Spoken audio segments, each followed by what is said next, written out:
Today, we're going to be going through building an interface from scratch using Bolt, which is a prompt-based interface generation tool. Would you say that's correct? Yeah, exactly. And because it's prompt based, I think what's really important is the domain knowledge for this interface building, which that's what's exciting about it. It opens up interface design and web development to people with domain knowledge that can build really interesting products. So often when you're working with software developers, they're so general, they don't have that domain knowledge. So there's a lot of like assumptions they get wrong, for example, and a lot of back and forward and just like little things that stack up. But if you're the person that is essentially representing the end user because you know the challenges inside out, you can build really good user interface. So that's what I want to cover today. I think maybe we won't spend more than 20 minutes building something completely from scratch. I'm going to, so there's a few tools, I'll point those out to begin with. Bolt's the main one. That's what we're going to use to build the web interface. It's going to give us the code and allow us to prototype and see the result and even publish if we want to go that far.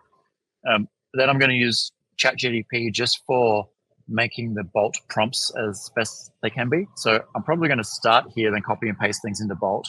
That's my first tip on using platforms like this is like, if you have a good prompt, it saves so much time.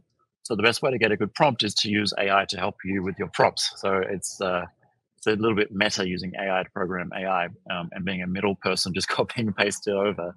And you can see where this is going when agents can just like do this for you and you don't have to even be involved. The other thing I might use is this colors.co is something I use quite often in mockups. Just if you want to get a color palette that works together, I can use that in my prompt. I may not need to. I may just say, make it look good, and it can do it without me having to be this specific. But I'll have that up my sleeve if I want to change things. And then finally, we'll look at PlaceOS APIs. How do we make this not just a mockup, but actually an interface that can connect to smart building, smart workplace, audiovisual control. So we can actually make this a fully working product by leveraging APIs. So that's what's different than just doing like a UX mockup in Figma using Bolt. We actually get the code, and you could pass that on to your backend development team to take it further, or you could get most of the way there using a lot of nice APIs and cloud services where you don't really need to get even backend developers involved for certain things. So that's a lot to cover. Is there anything else you want to see specifically, Jordy, in this? I think maybe a few comments. So just really to recap, you're saying it's about people with ideas that are able to get to like a prototype level or even a functioning prototype level extremely quickly without any deep front-end developing knowledge. It's one of the reasons, I mean, you and I discussed this a lot, the application layer is not as important as the integration and data layer because the application layer can now be so rapid. So if you build these interfaces that I'm going to have a crack at today on top of a production ready integration application layer, be it PlaceOS or anything else that's a platform, if you're doing this and connecting it to Salesforce, for example, or connecting it to Stripe or Xero if you've got an e-commerce thing that you're working on, it's fully ready to go, and it means we don't need to have everything so static and hard coded into SaaS apps. It's part of this meme now of like SaaS is dead from the CEO of Microsoft. I think this is one of the many examples of why people are making those predictions. So let's get going. I think, as I said, I'll start my prompts in ChatGPT and copy and paste them over. Today we're going to build an AV control interface that maybe does a few extra things. So let's call it like a room control interface. And we wanted to tie into some corporate systems like booking and location. It's a good one to start with because a room is controlled and static, and we can easily make an interface because we can predict the needs. So let's get going. So I'm just going to So bear with me as I slowly type and make lots of typos, but it doesn't matter because AI will correct me. So I'm going to just say, give me a good prompt for Bolt to build a new room control interface. So I'm going to be specific in what I need it to do. It needs to include AV control of 2 displays and a sound system for source audio and 2 wireless mics. It needs to include room booking info for that room, when is the next booking, and a timeline of the day. It needs to have a catering tab for in-room catering, and let's say location services. And it needs to show a floor plan. And I might actually upload a floor plan to Bolt once I get the basic structure here. It needs to show a floor plan so I can see other available rooms if I need to move, i.e. my booking is about to end, but I still need somewhere to meet. Everything I've described there is very common for what PlaceOS integrates with, and we have templated interfaces for many of these things. But if you wanted to build one from scratch or add something unique, and we'll slowly build upon this, add something unique that isn't in a template, or just completely tailor the experience, then you can do so. So it's given some design guides here. Let's just get that into Bolt and get that going. What I've found with Bolt is the first prompt is the hardest because it usually fails a few times, and you'll see this, but it's really easy to fix because you just sort of tell it to fix itself. Because it's setting up the environment, putting in the structure of the code, as you can see right in front of our eyes, the HTML files, the JSON files, and the necessary design elements and everything documented for each of those pages. So you can see there's a components area in the code that starts to put in the AV control, the booking tab, or probably add a few more things. So it's live coding, and the best thing about Bolt, I think, compared to just doing this with other prompt systems that I've seen, is that you have this source code that if you're a developer, this could be how you get started. Then you start coding in their browser tools, or you can see here, I could export this and then use any text editor to do my code editing. And if I export, I could also then upload that to other tools such as Git repositories and other workflows. So it could really be a strong starting point. But as you see, once it creates everything, I can then hit the preview button and actually see and prototype what it's done. So okay, it's given us something straight away. I was wrong. There was no error codes. Maybe because I've used this so much on my account now, the environment's all set up.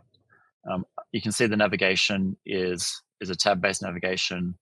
I've got a primary display, a secondary display, source audio, wireless audio. So there's a few things here I'd tweak as you know, an AV user.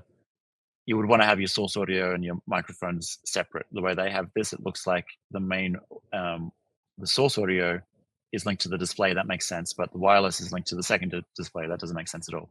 But having microphones here, that does make sense. So there's a few things you just have to start noting. What can I ask it to fix? And you just put those in your next prompt.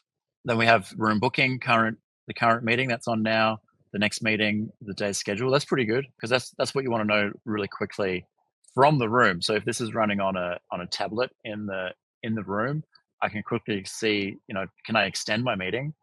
Well, I can, because there's no meeting straight after this. And if I can't extend my meeting, I might jump to the floor plan, which I'll actually upload an SVG floor plan to this as part of this demo to show you that it can be really rich and detailed. So I'll find an SVG floor plan from my own drive. I'm sure PlaceOS, we have thousands of floor plans I could use as an example. And then catering, what do we have here? Just a really simple ability to add things to a cart and place an order. So the second step to that is we might have to then build the order receive interface. And you can see, you know, I've got a basic interface up and running in a few minutes. Now we can fine tune. So I don't mind the nav being on top, but it's a bit vanilla in styling. I prefer things in dark mode, but I'm also going to ask to fix a few issues. There weren't any issues besides this microphone thing in terms of a functional point of view. Oh, I like that it automatically has the battery status, by the way. I didn't ask for that, but it has enough logic to know that. I am wrong a little bit actually. So the wireless is a source. I think they just mean a wireless. Yeah, okay. So they have source selection, and wireless is one of the source selections. It's not wireless microphone. So I don't need to. It's made the right assumptions. It's just the naming conventions might not be that clear. So I'd change that to like wireless laptop, for example. I'm going to just make it look a bit better. Looks okay. Can you be more bold with your color selections? Make it a bit more interesting.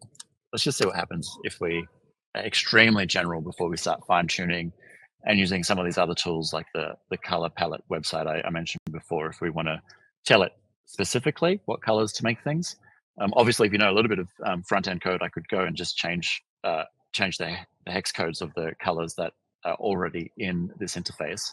It wouldn't be hard to find where that is in the CSS. But let's take advantage of the prompt. Even if you know how to do that, it's still faster to just prompt those changes rather than find the appropriate element within the CSS file, or even find the appropriate component to change it in the CSS file. It'll be much faster using prompts. So you can see it's editing the lines of code it already has. I think it's really cool that it just you see this in real time. If you don't know much about programming, it's a good way to actually learn if you can see what's happening and the changes the AI makes. So you can learn even from like a design point of view. So you know what's the art of the possible. I think it's really important for anyone today to understand how front end and back end works, how APIs work, and be able to read API documentation so you know what's possible, because that affects your solution design, your system design, as well as your front end, obviously. So let's see what it's come up with. Okay, so remember my prompt was be a bit more bold with the colors, make it more interesting, because it was a bit bland of vanilla. So we've got the source selection. So that's basically doing matrix switching. So if we hook that up to PlaceOS, we can hook that up to a video over IP solution from any of the vendors we have drivers for, which is most of them. The microphones could be controlling the QSC system or the BiAmp system, or any DSP or audio mixer that we have drivers for, which is again many. The booking system can tie into Office 365. So it already starts to look good, right? I mean, this is better than a lot of AV interfaces I've seen. In fact, before we started the call, I was looking for like good references of kiosks and UX design. I just can't find any. Like if you Google image search good UX for kiosk or panel design, it's not that good. I think what we've created in 10 minutes is just as good as some of the examples I've seen online. I think one more thing, Geordie. So we've done all of this in less than 15, 20 minutes. I just want to make this floor plan page a little bit more interesting. I like that it just tells me the other rooms nearby that are available. And there's some quick actions. Again, I didn't ask it to do this. It's making assumptions using AI. So making good assumptions. But I'm going to find, and I may need you to blow me out for a sec, Geordie, so I can open my personal drive and find an SVG map. So SVG is a web standard scalable vector graphics. It means it renders like text, so it's not like an image. It can fit any page, any design, and give it a prompt.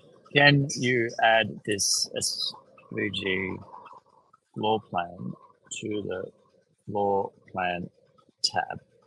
Make it interactive.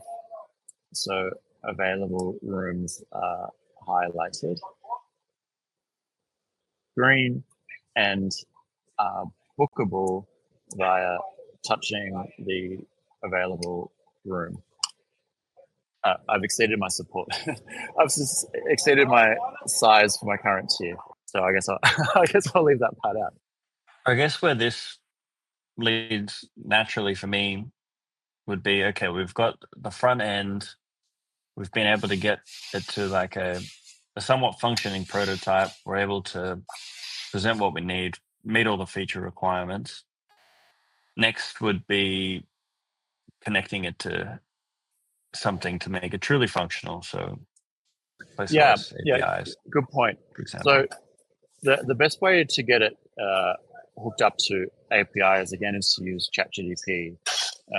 So I'm gonna reference. So I'm gonna get the API that has everything needed in that interface for like the room scheduling and location services, which is if you go to docs.placeos.com, you can see that API. You can see the Swagger documentation, which is all of the functions. So we can work out what is relevant to that interface and put those functions in manually in that code, or we can ask ChatGPT how to do it, right? So I want to get this Vault interface working with PlaceOS APIs. Can you review the API docs and give me a prompt for Vault use a placeholder API key for now? The reason for that is, you need an API key from PlaceOS to make this live. Again, in our documentation, we'll tell you where to get that API key within back office. So if you go to docs.placeOS and find the APIs and follow the steps. But we can put all of the hooks that's in the API, the actual Swagger documentation, into this application, and then the only change you need to make it go live is the actual API key that you can get from back office. Maybe talk us through some of the points that it's listing there and why they're relevant, and what makes the back end and all this documentation and this platform approach so important. Yeah, I think at PlaceOS we're sort of fortunate that we're, everything we've done to be developer friendly has made us AI friendly. So everything we've built is open source. Everything we have developed, we have documented, and so we support a developer community. Everything we do is API based. Every interface you see from PlaceOS is leveraging APIs. So there's nothing that's like hard coded as an interface. It's all leveraging an API, meaning the interface can be anything. You can have any number of interfaces. So once you need something to be functional, you just need to know, well, like, what requests do we need to use to get to that live system, that live integration. So PlaceOS is essentially an abstraction layer. So we integrate with every make and model of thing. So then the API is just saying like get location or get booking. So for example, there you can see like the request for bookings is a simple API where it's getting the booking status, and you can read the API documentation to see all the other things available, which can inform what you're connecting. So things about getting the booking info, posting booking, so you can make bookings from the interface, all the way down to like check-ins for bookings and for visitors, and all of the features we have in our templated solutions, such as Workmate, are all built on these APIs. So all of the functionality that we provide in Workmate could be developed in third-party interfaces, or you could develop these in Vault and call the same APIs that are used in our production systems by tens of thousands of users with Workmate. So you can have like completely bespoke, but in a really easy to do way with APIs. So all this, just to summarize, all this is just to say we can add all of the hooks into a live system within our prototyping. This takes it way beyond just doing a UI and UX prototype to the point that you're almost finished the whole project in the time it takes to prototype, and faster than the usual prototype process, because I'm not going through wireframes and then static designs in Figma, and then a prototype in Figma. Then I pass that on to the front end developer that then builds a front end on their own device, and they can show that off, and we give them feedback, and all of these steps that before something is live, they've all sort of merged together to the point that, I now have a live system. Like this is an interesting area. I was looking for room information. It's the problem is it's not. I haven't given it an API key. Like it's just so amazing how quickly we can make this live. And you can see Mm. like any issues that it finds as coding. It's constantly finding issues, right? As a human or an AI. But I can just hit a button saying attempt to fix it, and then it tells me what it's doing, and I can just do this for you. And the more you know about coding, the more powerful this is to you. So I think this is not just for people with domain knowledge that want to build interfaces themselves from scratch. It's for developers to fast track the prototyping process. And I think for like what we have done in the past for large enterprise projects is often we prototype things as part of the sales process. At least that process is completely eliminated because we could read the tender requirements and just have a fully functional prototype hooked into APIs that we could then deliver as part of the sales process, and that's a killer sales effort. Like I remember I used to mock things up in Photoshop and added the client's logo, and that was like enough to win sales. Now we can actually have the thing pretty much done from a user experience point of view, and tie into a few live systems if we get the APIs working. So I can see it's looking for actual room information. I'm just going to tell it I don't have the API key yet. Just have a placeholder and put in all the relevant PlaceOS API hooks, so this can still work as a prototype until we add the API key. Even like things like adding mock data, that can be time consuming. So it sets up a database and adds mock data until you're ready for the real data, so you can switch it over to that API key and start pulling in real data. A lot of little things here that just like we do in most projects before it's live, like it just takes care of with really general prompts. In this project so far, I think I've only made 4 or 5 prompts in total to get a very close to production interface. What would be some of the limitations with this? One of the main limitations, I think, is the front end frameworks and languages. Choosing, maybe you want to develop in Flutter, so it's cross platform for native and for web.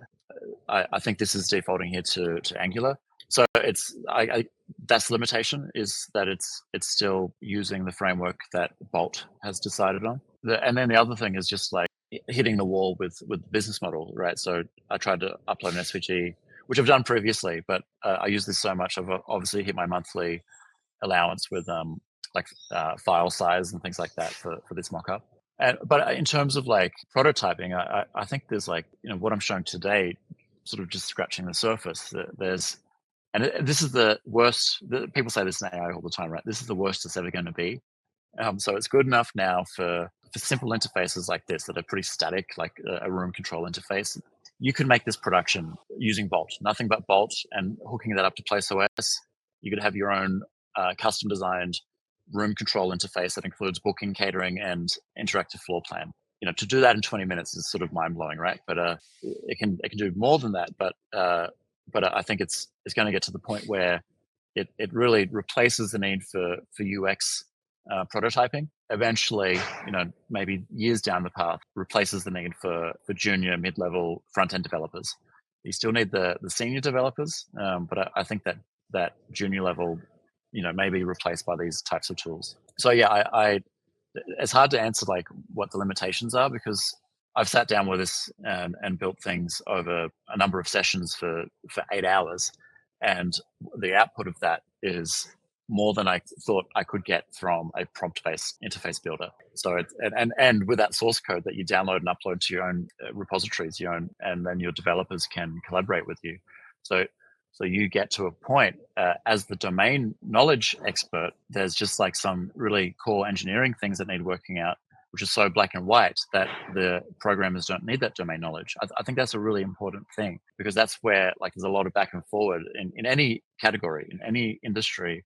You hire a general front-end developer, they won't know how your end users need to run their business and what tools they need and how those tools should work. So there's assumptions you have as the domain expert. So for me, like an AV or meeting room user, happens to be my domain that I know a lot about, so I can build a better interface through prompts than a software developer doing this without domain knowledge. So I think that's where you should use it today, but that will evolve over time. So to summarize what we have the working thing. It's got some errors, as I said. When it has errors, you just say, "Hey, fix that." The errors that were introduced when I started adding the API keys and the API hooks into our documentation, but it's there, right? So all of the functions you need are all part of the code to hook this into a live backend. You just have to go to PlaceOS back office, get our API key, and plug it in, and everything should just work. But it's, in the meantime, it's giving me test data and all this really complicated stuff that's going on in this code. I could even set maybe one last thing I'll do once it fixes itself. Okay, so I've got the interface. So one thing I wanted to say is, like, even some like really logic-based programming in the front end. So let's say this is a kiosk that's running in a room, and someone switches tabs to the booking page, for example.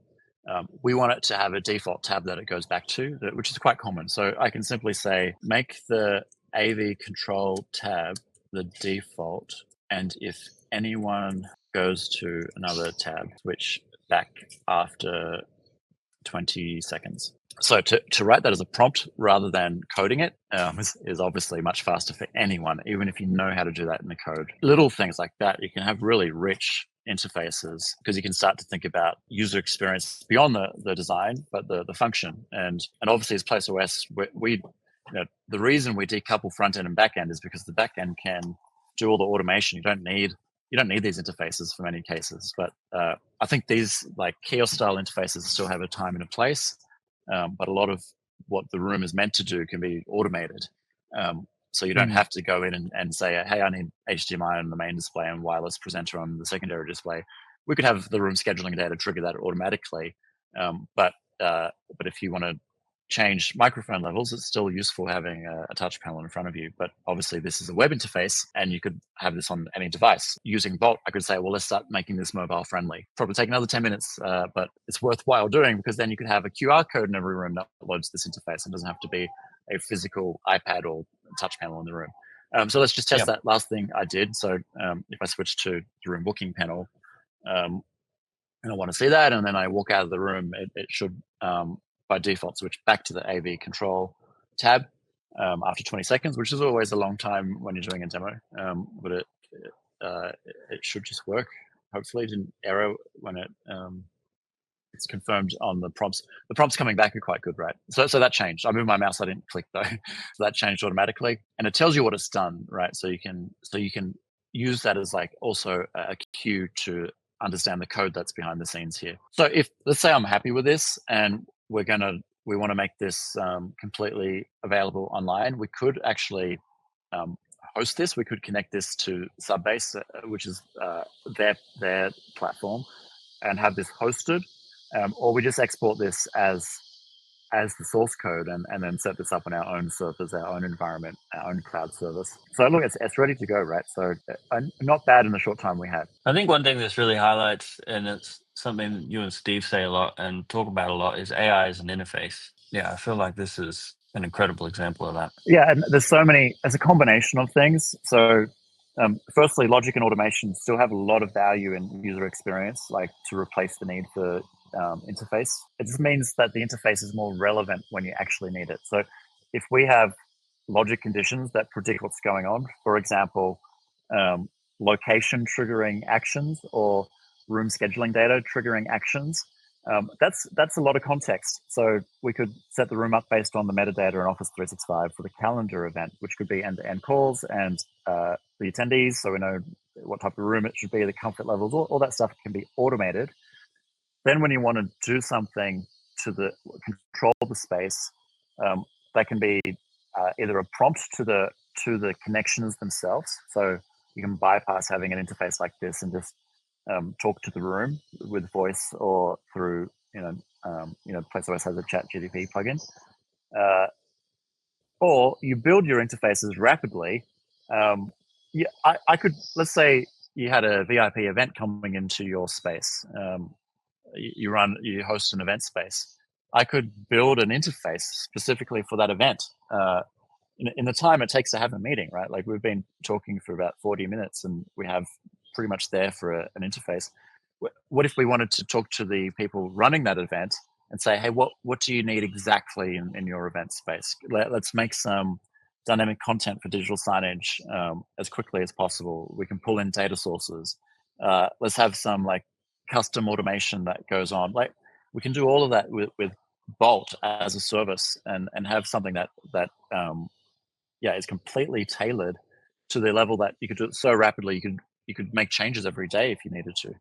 To hammer this point home, all of this is really only possible when the front end is decoupled from the back end. Yeah, let's use an analogy like Stripe. You know, I could easily connect Stripe to this interface. Let's say I wanted to make the catering transaction, like let's say there's no commercial kitchen and you want this to go to like a retail order that the end user has to pay for. I could add Stripe to that element.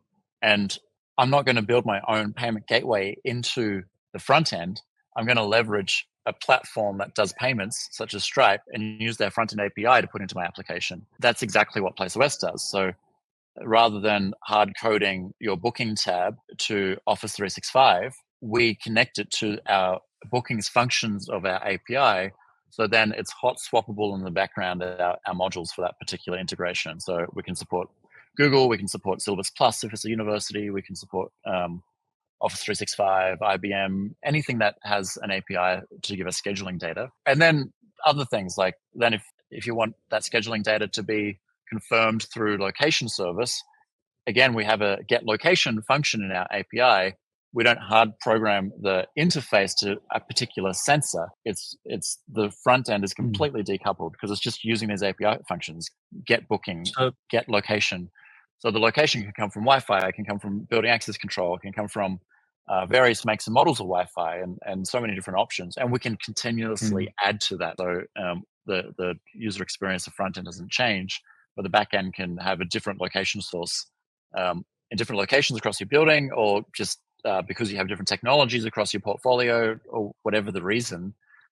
It's really important to decouple the front end and back end, and it's been our philosophy for a long time. It's why we're very hesitant to release a native app, which we're doing next week, but we'll tell you the good reasons why we're doing that. That analogy, if I just repeat that analogy, I think it's a good one. Like you wouldn't build a payment gateway into your app. You'll just leverage a payment gateway platform and use the front end API in your app. So you don't need to build like building system integrations or scheduling system integrations into your app. You just use the front end APIs that go to the PlaceOS platform to get that data. thinking about this, like let's think about maybe the tender process. I'm an IT manager or someone with a decent understanding of how all this might work, and I'm trying to figure out what I need for a solution. It would be almost easier for them to plug into what we've got with our documentation, build what they're kind of Yeah, after, and then be like, this is what I need. yeah, exactly. And this So could be an opportunity for them to present what they need, to champion what they need in their workplace or yeah, I mean, it's extremely open-ended, the functionality of PlaceOS. Like the staff API, it's all the front end for typical room events, but we also have the API, the REST API that gets us access to all of the functions of all of our integration drivers and more advanced stuff. It's yeah. so there's so much you can do with that. Like Yep. for example, how do you get access to ChatGPT that you can then in turn get access to modules and other things. So our drivers, so you can get the state of devices and anything in our driver library. In our driver library, there's hundreds of devices. So if I go back to docs.placeos.com and just go down to supported integrations. I mean, this list is always out of date for us because we're always adding to it. But now, like every communication protocol, including BACnet, that gets most of the building systems, real-time location services, a whole bunch of sensors, network building management systems, energy management systems, audio-visual devices, video conference systems, lighting systems, access control systems, gateways, HVAC systems. All of this is now available to you in an API, So if you understand the functions that each of those have, you can design solutions a bit around that capability, if you know what I mean. So Yeah. understanding API documentation is really important because it in turn tells you what's possible. And then in terms of user experience, you can design it yourself and make it anything you need it Yeah. to be. Or we have a lot of users and sort of understand what a lot of our users want and get feature requests from them. So I have templates. So I don't recommend you do this for every scenario. Our templated SaaS solutions get you 80-90% of the way there. But it's so open ended. To go back to your question about the tender process, it would be faster to prototype using our API documentation, linking it to API documentation, and building your front end with all of your user requirements than it is to document all of those in those mega Excel sheets that come out as part of the RFT process. Yeah.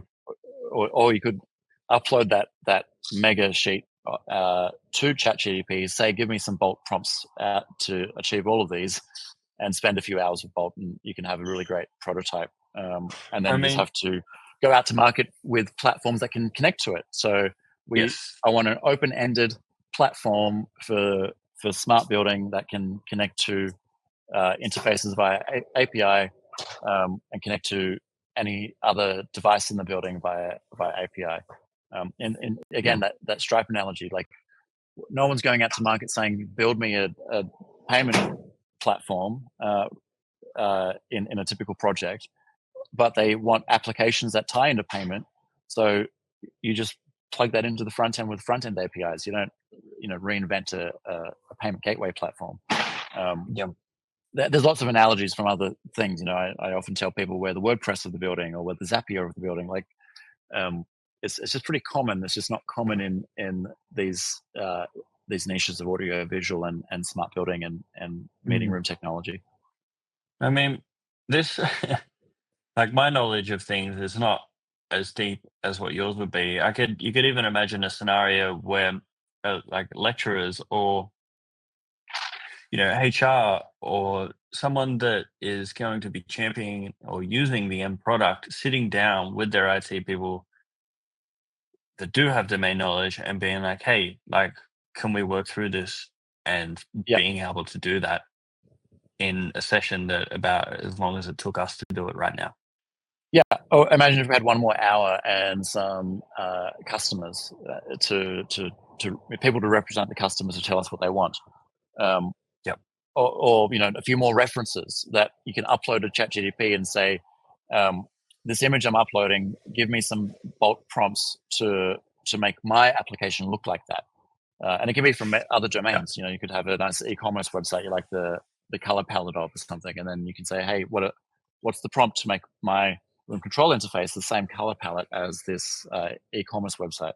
A whole range of things we can do.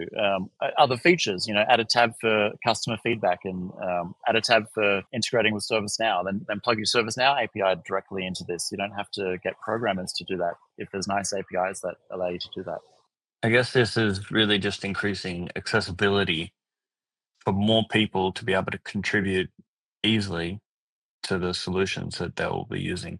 Yeah, and this platform could be a collaboration. By the way, I could add people to collaborate with me on this file, as you'd expect. But I think the idea of like the workshop, this is really powerful because in these meetings with customers, at the very least, our prototyping is doing live interactive mock-ups in real time that we can then, even if this is not the front end library that your developers want to or prefer to work with, at least you have a starting point that includes the code so they can see how you've achieved things that you want to achieve as the user. I think that's the powerful thing, is that you get all this source code for everything really nicely organized, like every like the components, like you can see the AV tab is different to the bookings tab and the catering section. So you could easily be working on different components at the same time with other developers.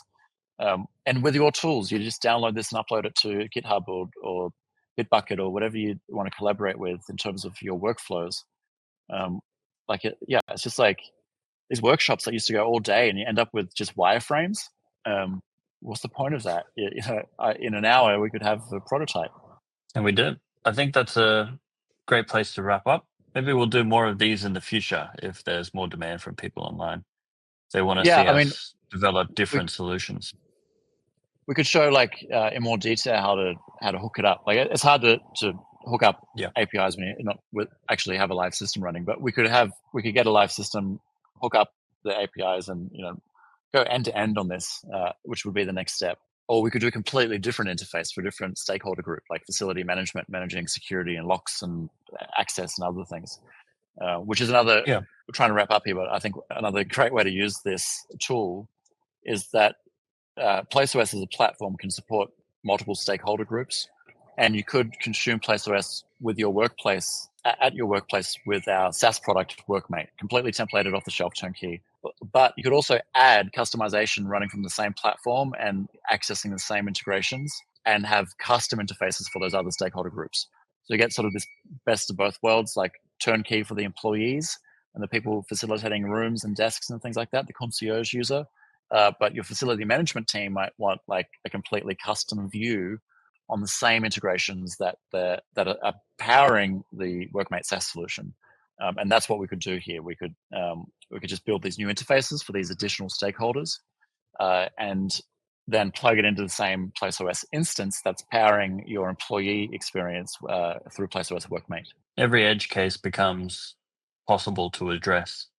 Yeah, if we can think about the integration we need and have that in PlaceOS, then the user experience part of it is up to you to design in an easy tool like this.